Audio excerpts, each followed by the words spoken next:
Hey guys, what's going on? It's me, SoCal Honey Badger. I don't have the green screen. I figured I'd give you guys a little bit of an update. My electricity was supposed to be turned off by now, but it is not. So I'm taking a moment right now to make this video real quick because I don't know if I ever will be able to, or if I will be able to in time. As you can see, I got boxes. I can't set up the green screen, so we'll do the time and space thing like this, and I'll take you on a journey. There's a couple of things that I found pertinent to bring up to everybody's attention. As you all know, I had been following the stock market GameStop nonsense for quite some time, and I promised that I would keep you guys updated, but as I went down the rabbit hole, I decided to keep my mouth shut. But now I'm not going to keep my mouth shut. I'm going to talk a lot. And I'm going to explain a lot to the best of my ability. Some of you have said that all of this is very confusing. It doesn't make any sense. So I've done some research. I found a couple of tweets that I want to share with you that I'm going to break down and go over and explain, I guess, in layman terms. But I feel like these tweets are pretty good for explaining everything. So I'm just going to pause and try to explain stuff that I think might go over everybody's head as it relates to GameStop. I'm kind of like really shaking and all of that because it's like I've been trying to give you guys like stuff to read on the secret, like in DMs. But the more I read and the more I find out, and based on everything I know,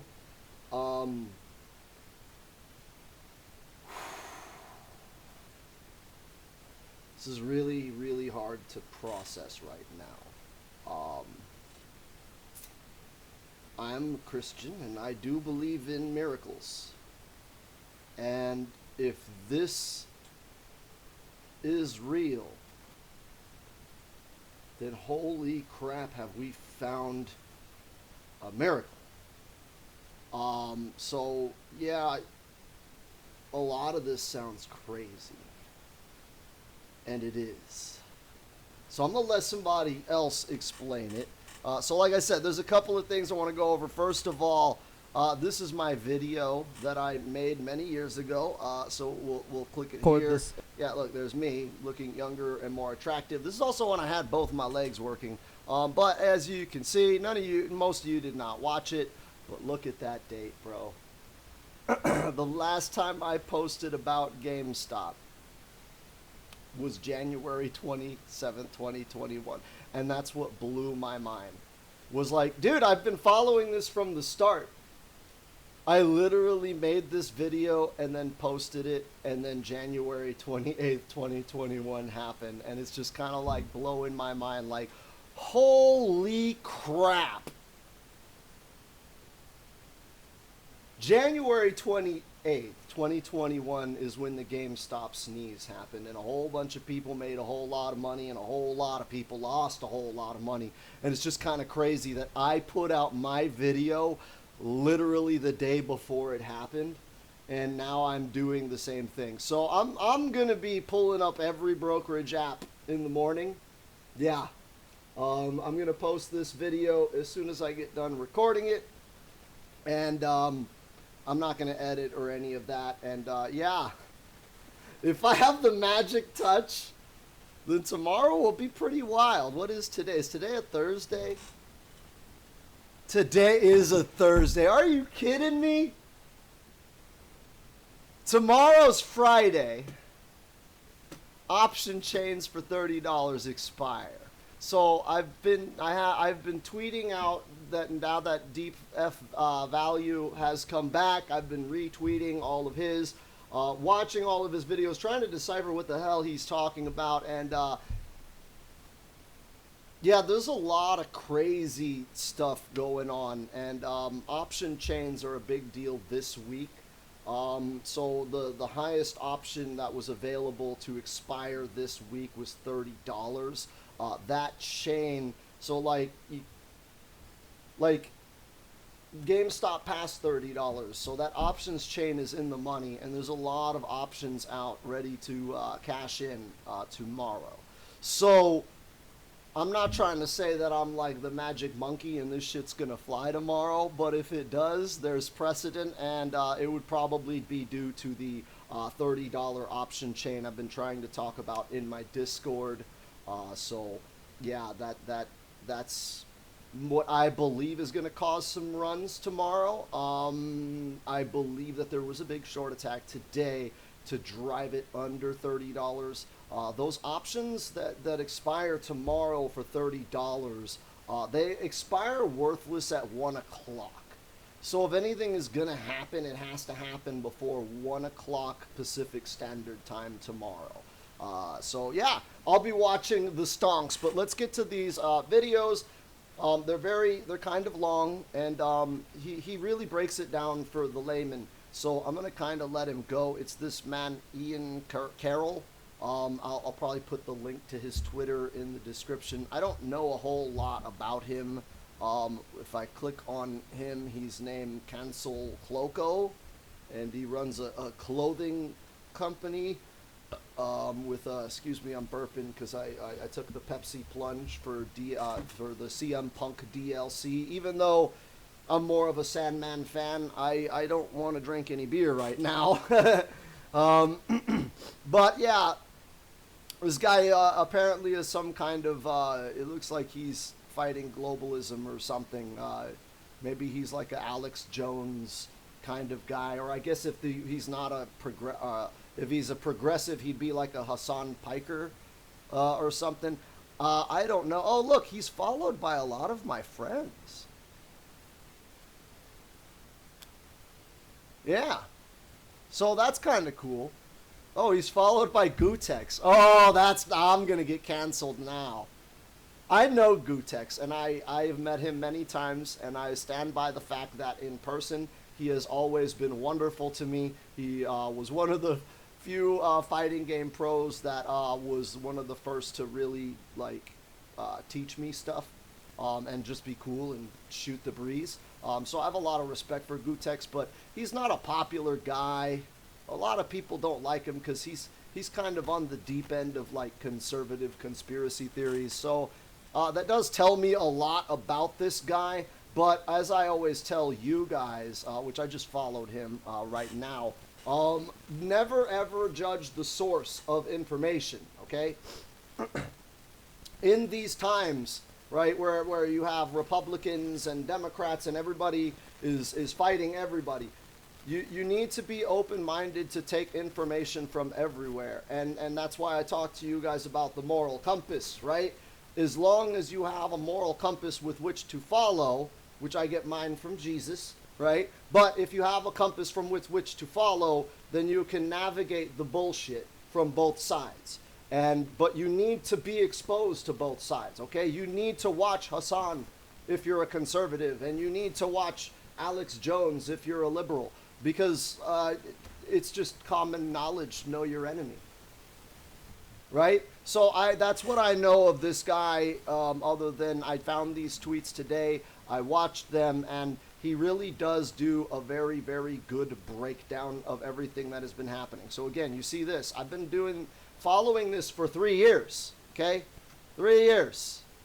And so everything he's saying I watched in real time happen for the past 3 years.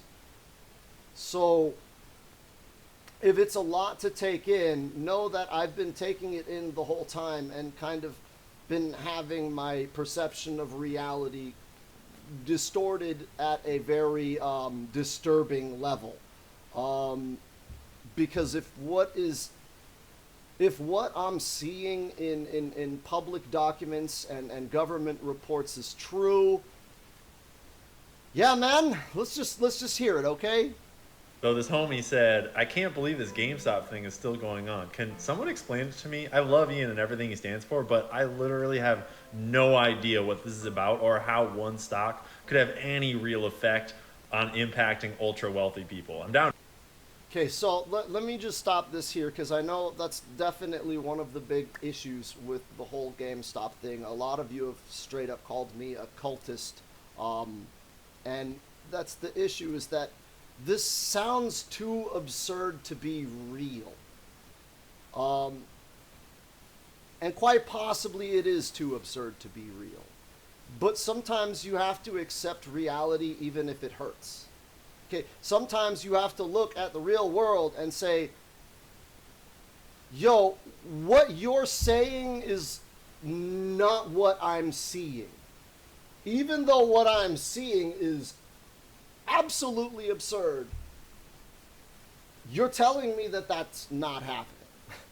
So that's the criticism I hear a lot is like, okay, how does one stock mean so much?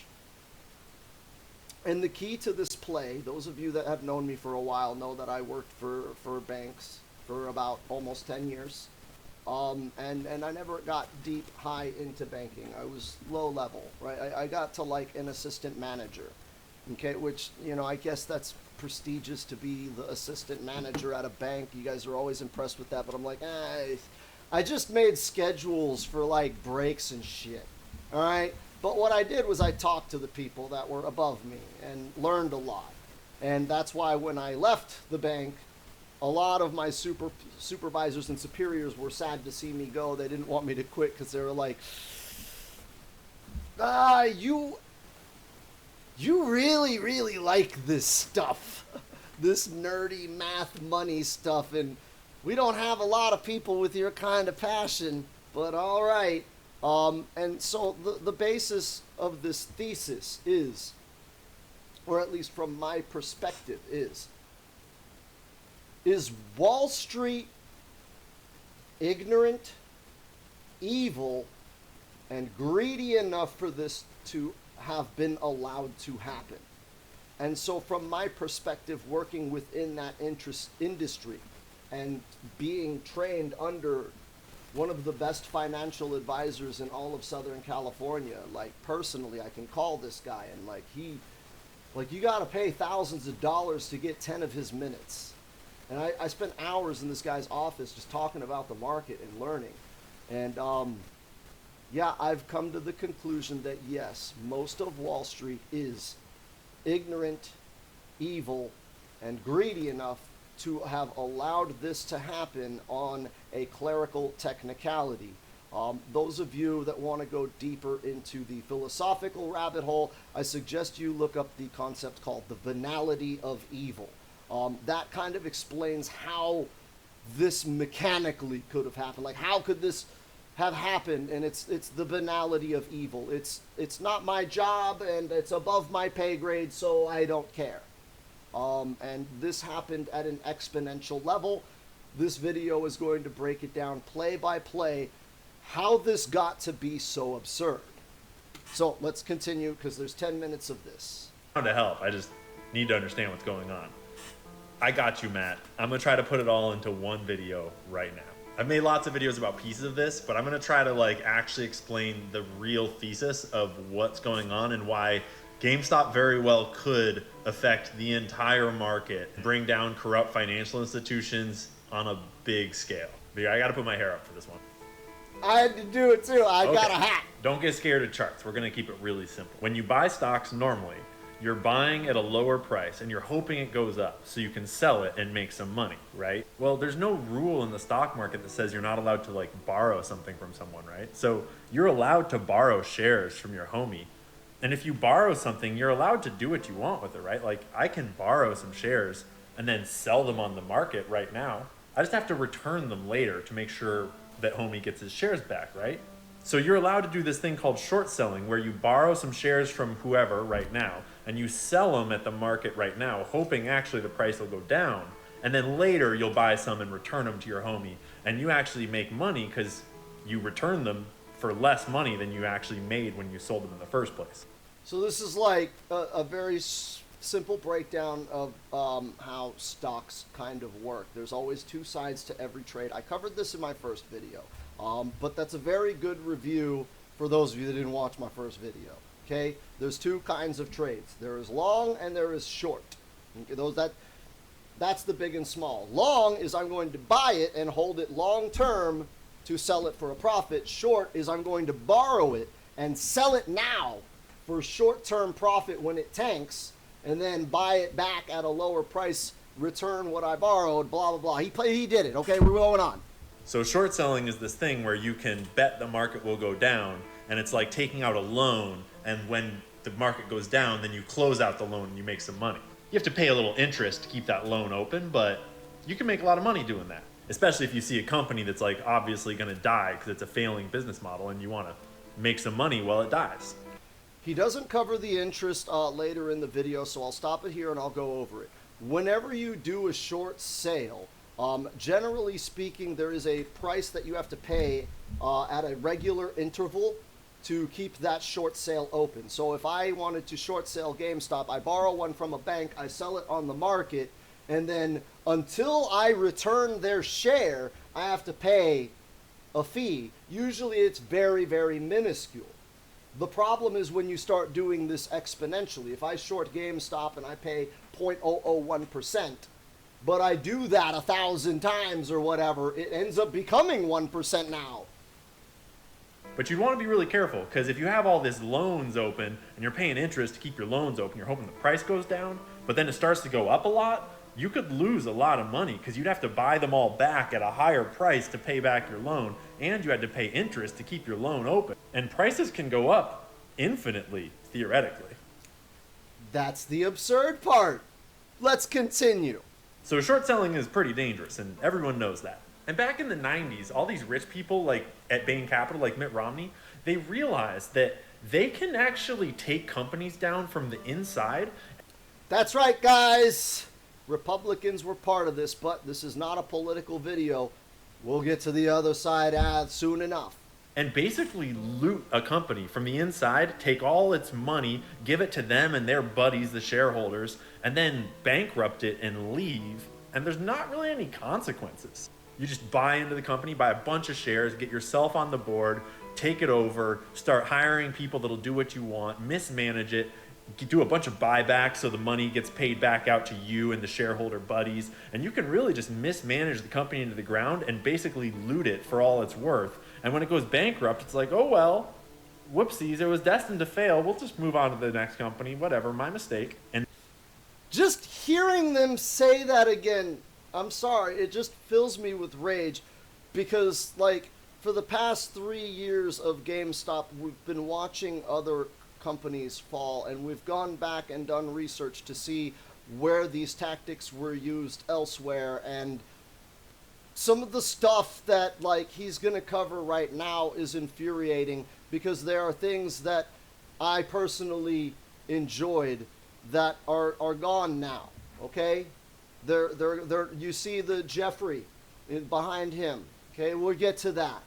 And it just, the more you read about like how this is all going on, and the more you verify this with public documents at the SEC, and it's just, bro, like, I was a kid and I used to like, that was my favorite birthday, right? Those of you that are my age, your favorite birthday was the birthday when your dad woke you up and said, son, we're going on a trip. And then he took you to Toys R Us and he just said, fucking go crazy. It's your birthday. Put it in the basket, son. I'll never forget that. And as a kid, I dreamed one day I would go and take my kid and say, son or daughter, look, all the toys, it's your birthday. I did overtime for 6 months for this shit, man. Go crazy. You see the Jeffrey, right? We can't do that. You that are my age that had that happen, that will never do that. This was taken from us. That's why this is more than money, people. And they made billions of dollars doing this to Toys R Us, and everyone else was looking around like, damn, that was a pretty solid strategy, Bain Capital. Maybe we could do that to some other companies. And this was just after the dot-com bubble happened, and so there was this whole internet thing. Amazon was on the rise, and everyone kind of realized, like, you know, there's all these retail stores out there that are probably in big trouble, like Blockbuster and Sears and GameStop, you know, right? Okay, like Netflix and chill can kiss my ass. How much fun was it, those of you, to go on a date and say, hey, let's go to Blockbuster. Let's make it a Blockbuster night. And you and your date pick a movie together. And you got to know them. You talked to them, found out what kind of movies. They have every movie. It's not like going to the theater and, well, what's playing? It's like, yo, what do you like? Oh, you like comedy? Well, let's get some comedy. Yeah, that's gone. Okay, how many handymen there? They're like, yo, I used to go to Sears and they just kind of had a little bit of everything. Now you got to go to Home Depot, but Home Depot doesn't have everything that Sears had. It's like at Sears you could buy the furniture and the tools to fix it. Who would have thought that wasn't a brilliant business plan? Well, sometimes Walmart has furniture and tools. Companies that are bound to fail.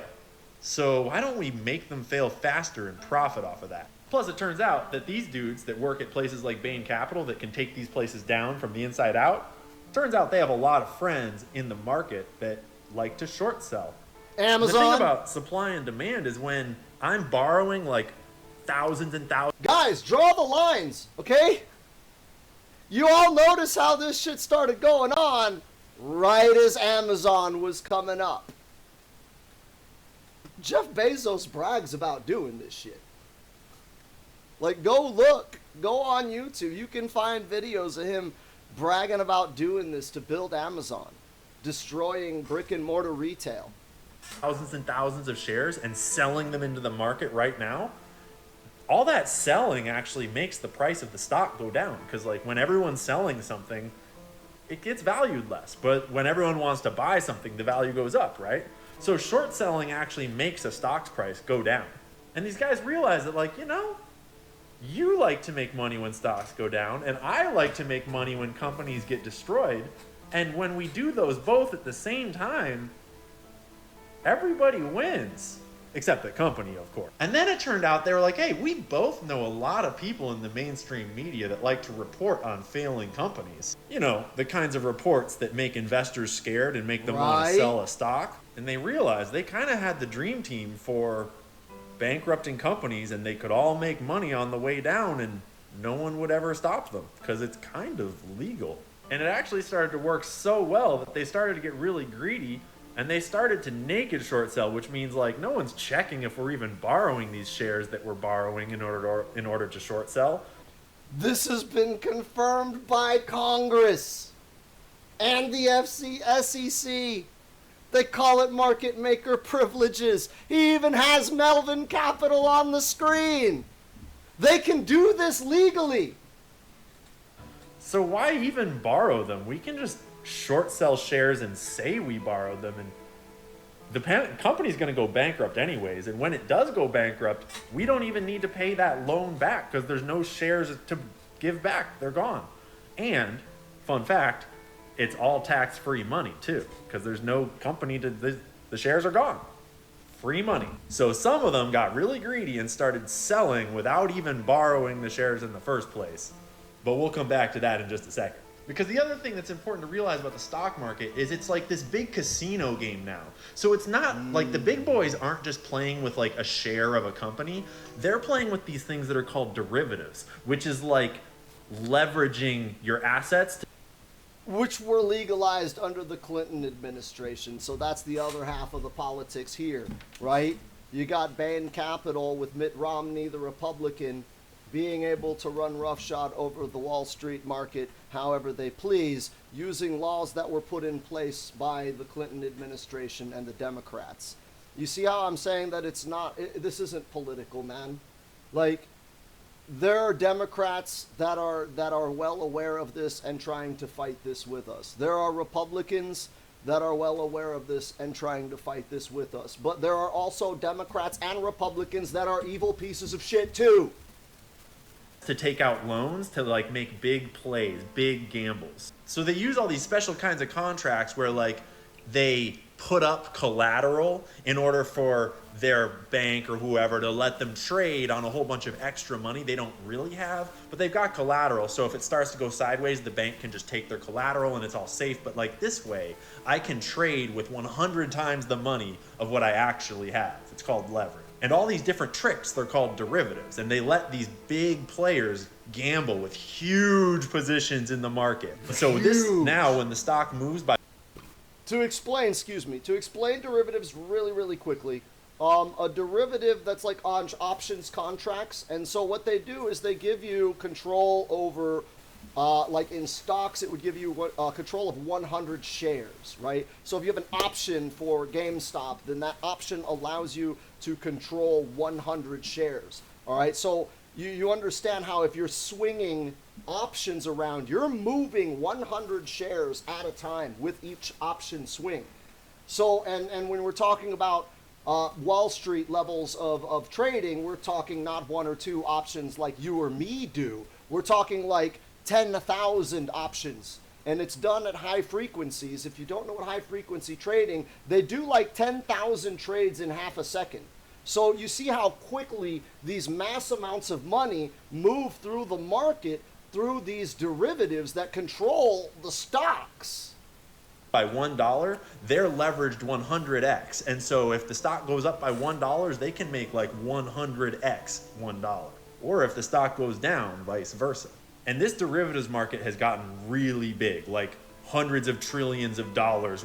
The derivatives market is estimated to be bigger than the rest of the economy. And when I say the rest of the economy, I mean like the earth. Like estimates I've seen have put the derivatives market in like the quadrillions. And I was like, dude, I remember learning about quadrillions when I was like 13 in middle school, and I never thought that those numbers would ever be anything other than like, oh, there's a quadrillion stars. And yet the derivatives market is estimated to be around a quadrillion dollars or several quadrillion dollars, which is orders of magnitude more than the GDP of Earth. Like, it's like mind-boggling amounts of money are being moved around in these financial markets that are affecting the economy while not being a part of the economy. Because these are in hard assets, they're almost like savings accounts, so they're not really like this huge amount of money is not like being spent or received. It's just kind of sitting in this bubble of derivatives and moving from hand to hand, and they make lots of money on the, you know, the little fees and what have you, little tiny interest, little bits of interest on moving things back and forth. But that's why there's inflation, is because most of the money in the economy has been bottlenecked into the derivatives market. It's kind of like a black hole for all the money, because there's a lot of money to be made in it. And so like all the money is like stuck in this thing, but like only a little bit ever comes out that ever gets spent in the economy. So that's what drives the inflation, is the bottleneck of all the money being caught up in these weird asset bubbles. And when those bubbles pop, the money just doesn't exist anymore. And that's why you keep hearing about black swan events and the coming crash, is because there's nonsense in the derivatives market, which is bigger than the entire economy. And yeah, there's one little pop to the bubble will make it rain. Worth of these weird bets just all over the market. These are the top banks. It's like JP Morgan, Goldman Sachs, their names are over there. And this is in millions of dollars. So we're talking $49 million. That is $49 trillion worth of these derivative bets open with just JP Morgan, the biggest one bank. But the thing about these derivatives is they all have collateral backing them up, right? And the thing they use for collateral, they're not like you and me. It's not like they're putting up their car for collateral. They're putting up their other assets. He's not going to go into too much depth about what that means, but basically, no, they are not putting up their car for collateral. They're putting up your car. Okay, so that's kind of the 2008 market crash, what is it, the mortgage-backed securities, right? They were selling securities, which are derivatives of an asset, which would have been mortgages, so they were basically gambling with your mortgage. So yes, when he says that they're using these assets for leverage, it's your assets. If you have a bank account or you have anything at a bank, so like if you have a car loan, they're using your car. If you have a house loan, they're using your house. If you have a HELOC on that, they're using that as well, because as long as you owe money on that HELOC, then that can be counted as an asset. So, yeah, he's trying to keep this brief and not infuriate you, but it is very infuriating to realize that, oh yes, your 401k goes up and down because some jackass wants to play casino. So over here, they're going to be trading these assets on that collateral, and over here, they're trading the collateral on these assets. And so the whole market is now tied together by all these big financial institutions trading trillions of dollars worth of stocks that they don't actually have on leverage that's based on collateral that they're trading for trillions of dollars worth of stock over there. You see what I mean? So like if they fuck this one up, then that one gets fucked. And there's all these dudes doing this like kind of criminal shorting businesses out of existence scheme in the market, kind of in secret. And they've been targeting GameStop for years now. Ever since 2014, the stock was on this endless ramp down. They were short selling it while they had infiltrated it and were mismanaging the company from the inside out. Amazon was licking its lips, ready to take over the video game online industry. And the people doing all this short selling also have all these other crazy bets open all over the market. And if any of them... That's the basket. So those of you that have been following other stuff, especially in crypto is a part of the basket. I see a lot of you talking about Shiba tokens and the Dogecoin, or other stocks. AMC was one of them. I believe Sundial, it was like a weed stock, and BBBY, Bed Bath and Beyond. That one is actually delisted now. So that was one that they were successful in doing this. But there's a basket of these stocks that are all together that are trading amongst that's why when one goes up or down, they all do that. And it's like, wait a minute, AMC and GameStop, one is a store that sells video games and Funko Pops. And the other one is a movie theater that makes profit off of popcorn that also owns a gold mine. Why is it when one goes up, they both go up, and when one goes down, they both go down? And what do those have to do with Sundial, the weed place, and what's the BlackBerry, the cell phone? Oh, it's... like if you follow all of the companies that are a part of this basket, they're all doing the same thing in tandem. And it happens every day. It's like you could watch 10 stocks literally going up and down, and everybody's like, oh yeah, man, you just got to know, man. You got to know when the company's going to be profitable. And it's like, bullshit. What does GameStop have to do with AMC being profitable?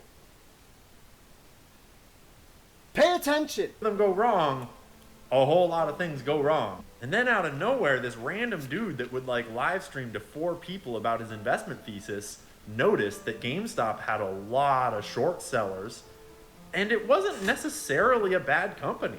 In fact, it had a future if it turned around. And then this really savvy businessman came and took over the company and started turning it around. And he kicked out all the bad people that had been trying to mismanage it to death. He literally, no, and because I was at that shareholder meeting, okay, and I watched as they fired all those people, and he was like, yeah, these people, like, they just basically openly said, yeah, these people were hired by this firm to close the company, and like, fuck them. And it was like, as soon as Ryan Cohen, that's the guy in the picture that took over GameStop, it's like as soon as he came in, like, all these people got fired, and then because, you know, we're diligent shareholders, we looked into what these guys were, and it's like, all of them were, like, actually, like, they were on the board of GameStop, but they worked for, like, a consulting firm with ties to Bain Capital, and their whole thing was to get on the boards to shut these companies down. It's like, holy crap, like they really did infiltrate the corporation and try to shut the company down so they wouldn't have to pay back their loans. And suddenly all the people that had just spent years and years short selling millions and millions of shares, and all those loans were still open because they were expecting it to go to zero and they wouldn't have to pay them back, suddenly the price is going up and they're all in trouble. Because the thing is, when the price goes up, and one of the other people that's short selling the company gets scared and closes out their trades, they have to buy all those shares back to get out of that. right? Because they borrowed and sold, so now I have to buy and give them back. But all that buying makes the price go up even higher. And there were a lot of people short selling this thing. And in fact, they had short sold it so much that they couldn't afford to buy it all back once the price started going up that high.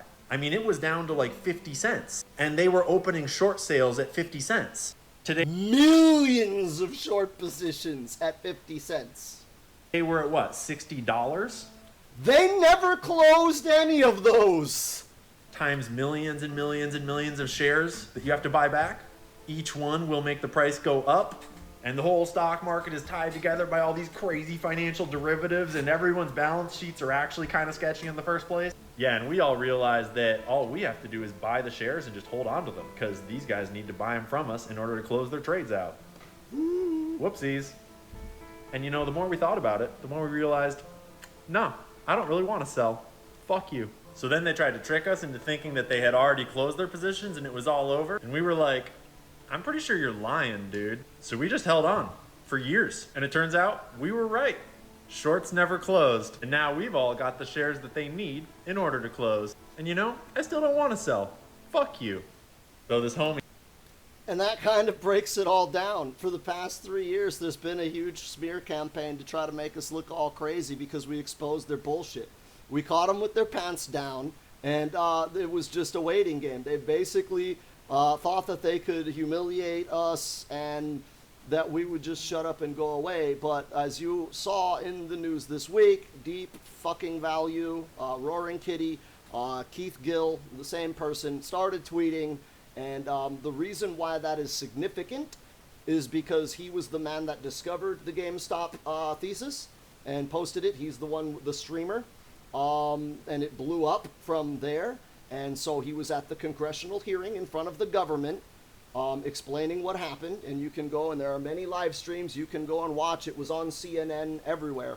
And he explained what happened, and then the government did an investigation, and the investigation found that the spike in price from what we now call the sneeze, the spike in price was due to investor enthusiasm and not from short positions closing.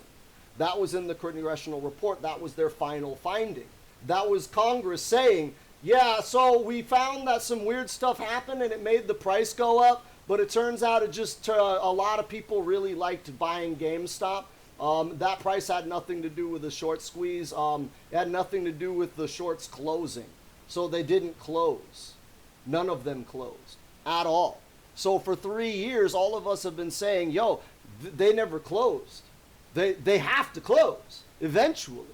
And they never did. And while all this was going on after that congressional hearing, Keith Gill was silenced.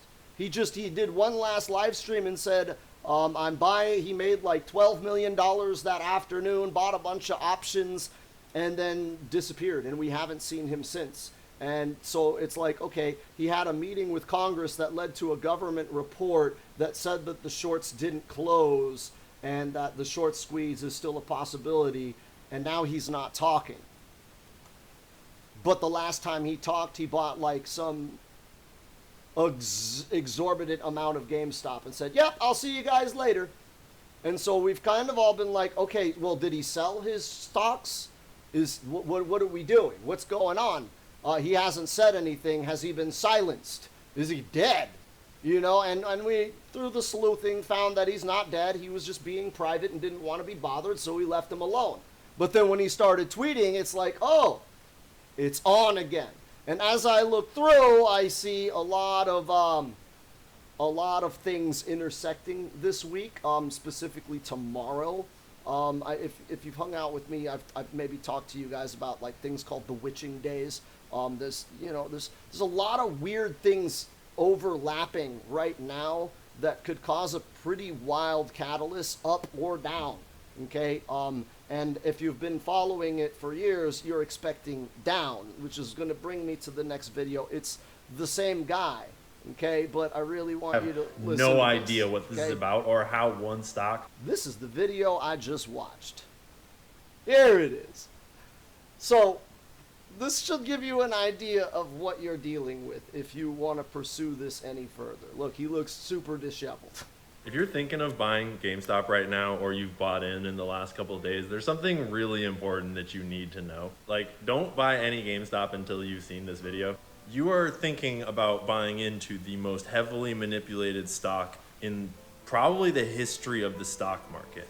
You're not buying into a quick get rich make money scheme. That's not what this is. You should not be taking advice from social media influencers or your friends that tell you, like, buy now, it's going to go to the moon. It's like, no one knows what's going to happen, because there are lots of very rich people that do not want this to go to the moon. And we have all been holding for 3 years, just holding through some of the craziest volatility you could imagine. It's hard. I lost my home, guys. But them stonks is still in my name, bitch. To see on this chart, but there were days where it went up by more than $100 and down by more than $100. And this is where you gotta understand, this is all verified, documented. It's real life, okay? So on January 28th, when they turned off the buy button, there is a verified screenshot of the last sale to go through. If you know anything about buying and selling stocks, you can buy and sell partial shares, right? A piece of the stock. On Robinhood, not on every brokerage. Not every brokerage allows that, but on Robinhood, you can buy a piece. If you can't afford $40 for one GameStop, you could put $5 in. Now you got $5 worth, a little. So the last sale to go through was for a partial share, not a complete share. And then they turned off the buy button. And this was in the fervor of the high frequency trading when the algorithm went haywire. One partial share went for $3,600. That was the last. Okay, so the official height of the GameStop sneeze was about $500 per share. But in that time it hit $500, which I don't think it actually got exactly. It was like 480 something before they shut off the buy button. In the time that it was 480 and they hit the buy button and it sent out the signal to the internet to not allow anyone to buy this stock, one sale went through the high frequency algorithms and it sold a partial share for $3,600. This is verified. I've seen the screenshot. The guy had to report it on his taxes and everything. Like, it's real. Okay, one partial share went for $3,600 right when it was about to get crazy. So for those of you that are like, it could never do that, no, I've watched it go up like $300 in like 45 minutes and then drop $300 in 45 minutes. Stocks don't do that unless there's something going on. And I've watched this happen many, many times over the past 3 years. Just sitting there watching it for hours. Like, holy crap. Like, somewhat like this just jumped up an astronomical number I've never seen before and then jumped down as if it never happened and no one's going to talk about it. You just see like these like weird candles where it's like they just count. You see weird stuff, man. In the span of hours. And by now, when this is happening, we're all chilling because we've been through everything and we know the plan. Buy and hold. And DRS too, if you know what I'm talking about. But so if you don't know what he's talking about, it's very important that you DRS. It means direct registering your shares.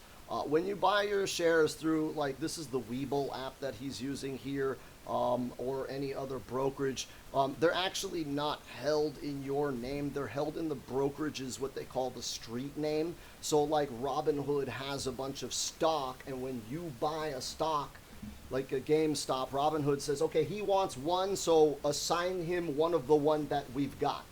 But if anything ever happened to Robinhood, you will never get your recourse because you never owned the stock.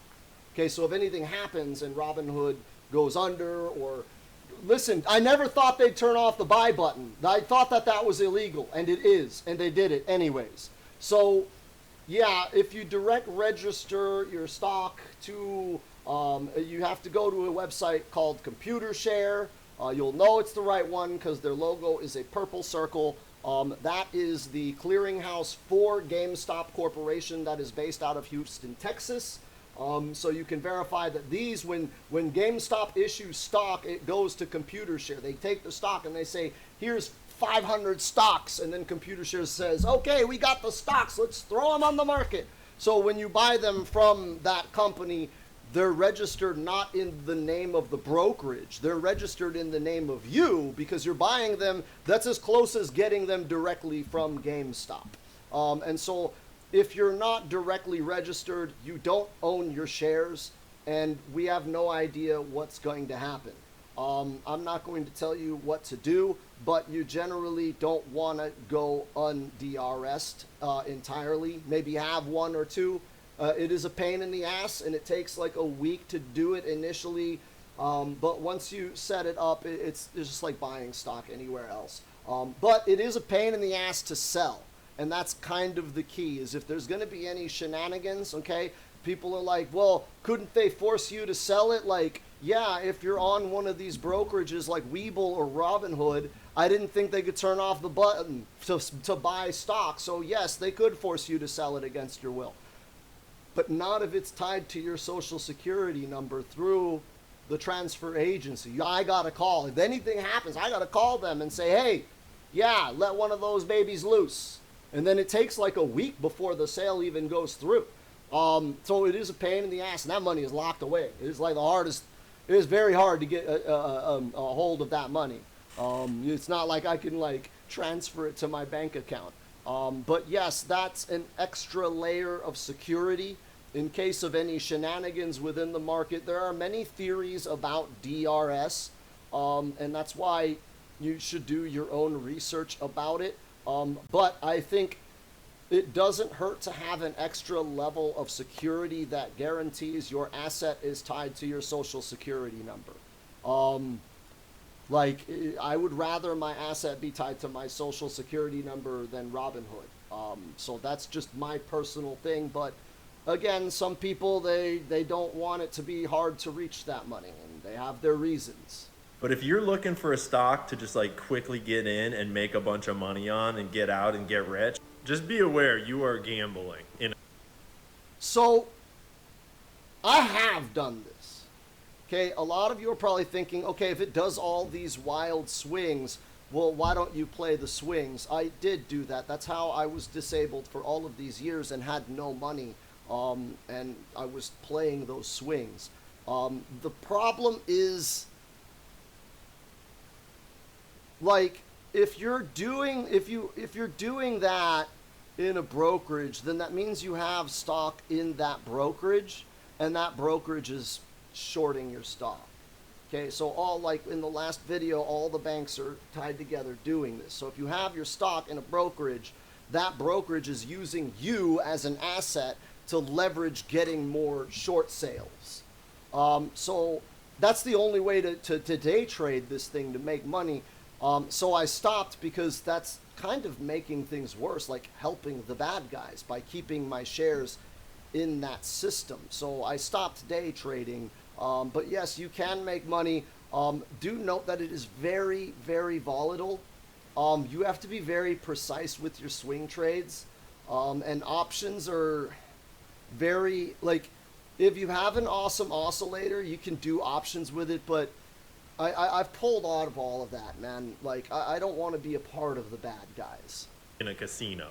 Not financial advice one way or another, just like make your own choices, think about your own risk tolerance. So for example, like, why am I in GameStop? I'm not trying to make money. Like, I think on day 1 when I bought in, I was trying to make money, and by like day 10 when I realized what was really going on, I was like, fuck these guys. I'm not selling. But there are a lot of us here that are here to make money. And there are a lot of us that have made a lot of money. And no shade to them. You get yours. Just me personally, I want my shares as a souvenir. And if you ask me, I think we're just getting warmed up. There's a lot of market mechanisms like options trading that means that with the price this high, there's a whole bunch of volatility on the way. Tomorrow? No one knows what's going to happen. Yes. I don't know what's going to happen. You don't know what's going to happen. Roaring Kitty probably doesn't know what's going to happen. Even Ryan Cohen probably doesn't know what's going to happen. So if you got extra money and you want to give a big fuck you to the system and are ready for the long haul, welcome to the party. We're glad to have you. As long as you're coming in with your eyes open and your own choices. But if you're trying to make a quick buck, you should probably like get a pedicure and start an OnlyFans account or something, because this is not that. Because the whole point of what we're doing in GameStop is we've realized that the entire stock market is a scam. And none of this represents supply and demand or actual retail sentiment or buying pressure or anything. Most of our trades don't even go to the lit market. Most of our trades get shuffled off to dark pools where they don't even affect the price. And that's done after hours. So if you watch GameStop, you'll see the weird spikes. I know a lot of people are like, "Oh my God, it's like 5 o'clock and it went up $8," and it's like, no, that's the dark pools. That's a lot of trades being resolved behind the scenes off of the lit market.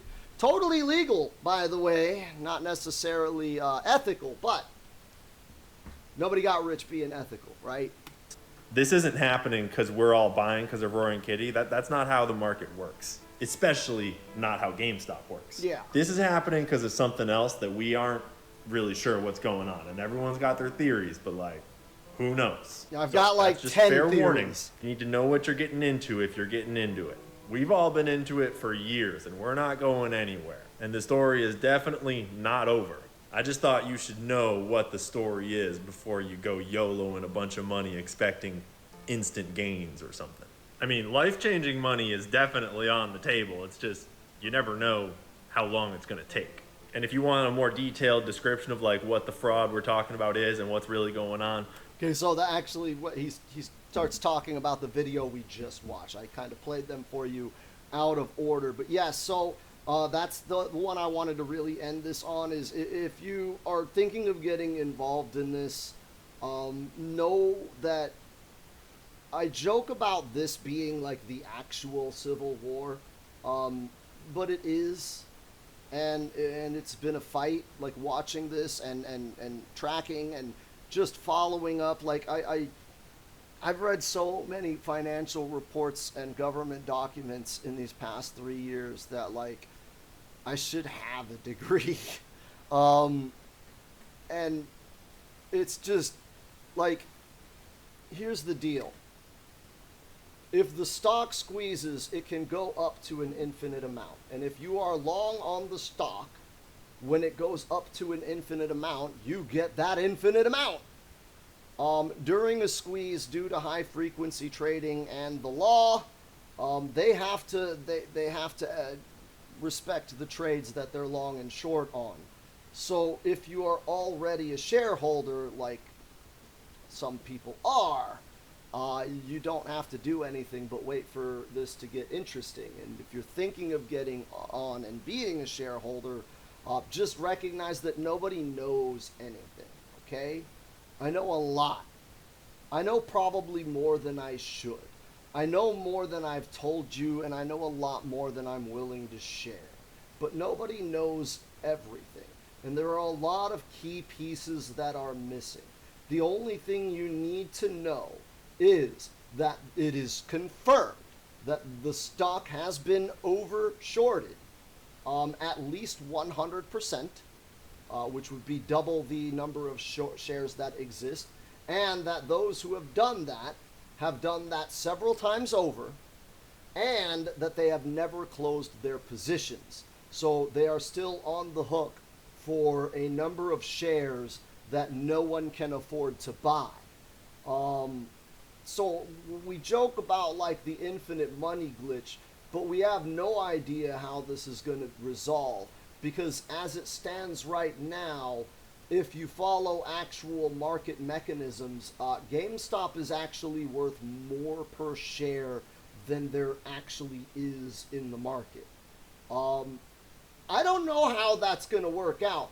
I don't know how that makes sense logically, but if you do the technical fundamental analysis to try and find out, like due to how much it's shorted and how much it's going for, and you do the math, and it's like, wait a minute, but this number is huge, and I only did it for like one exponent. This thing has been shorted how many times over? Like, one time over is like billions of dollars, and you're telling me it could be 2,000-3,000 times over shorted? Like, we're talking about ridiculous numbers of money for one share of a stock? Yeah, the math makes sense, but the logic doesn't. So yes, I don't know if that's how this ends. Okay, the math has told me that that is an inevitability. But I imagine that we will probably have to negotiate with the banks before this is all over with. And if you're one of the banks, you can reach out to me now before it gets ugly. I'm homeless, so I may be difficult to find. And the longer I stay homeless, I may be surlier when you find me. But yeah, if you're going to get involved, expect this to take a long time. I've been at this, following this for 3 years, and I see the end in sight. And I think that's why there's a lot of activity from very important players. My warning to you, though, is that it might be too late.